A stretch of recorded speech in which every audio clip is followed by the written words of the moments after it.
Reading comic books is my full-time job, and as much as I love independent, non-superhero comics, my audience frankly doesn't care about them, and more or less every video that I do about them bombs.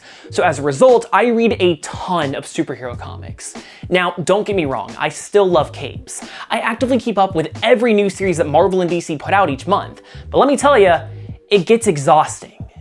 Even outside of the big two, superheroes are more popular than ever before, and lots of folks are trying to profit off of their success. And it's rare that a new book gets me excited, not just as a professional comic book critic, but as a fan as well. Radiant Black is one such book, and full disclosure, I read this and the currently unreleased second issue months ago. See, I was fortunate enough to interview writer Kyle Higgins about his legendary run on the Power Rangers comic series, and afterwards we were just chatting about the stuff that we liked. When I mentioned that Invincible was my favorite comic series ever, he was like, oh, so you like Invincible and Tokusatsu? That's stuff like Power Rangers, Super Sentai, Kamen Rider, etc. Well, my new comic is going to basically be those two put together. Obviously, I was excited, and Kyle sent over PDFs of the first two issues. I've been wanting to talk about this book for months, and while this video isn't sponsored and neither he or publisher Image Comics have any control over what I say, I legally couldn't talk about this until the book actually came out. And even though I have read the second issue, I legally can't talk about that until it comes out. So this video is just about this issue 1.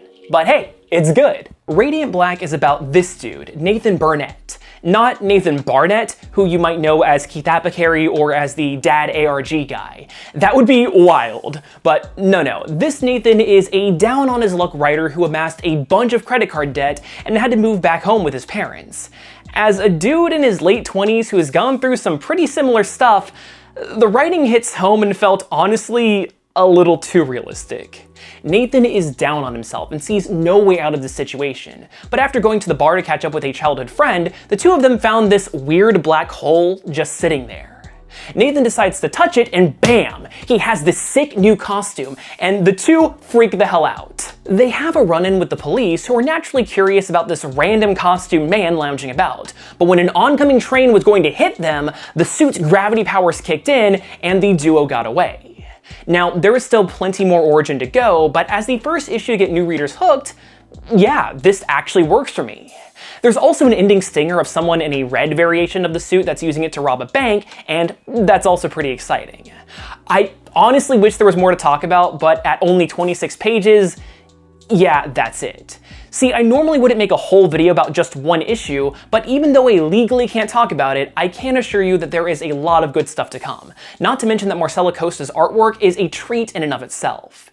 If you want to get in on the ground floor of what is my favorite new superhero comic in years, get Radiant Black now.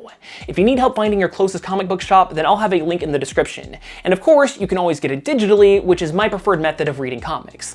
Also, Image hooked me up with a few copies of issue 1, so make sure to follow me on Twitter @TrailerDrake, and I'll be giving them away to a few random followers. So yeah, this video is a lot shorter than my usual stuff, but if you're looking for more content, then I absolutely recommend the 2-part video series that I did on Kyle Higgins' Power Rangers comics. So enjoy. But anyway, I hope you learned at least a little something new, and hopefully, I'll see you next time.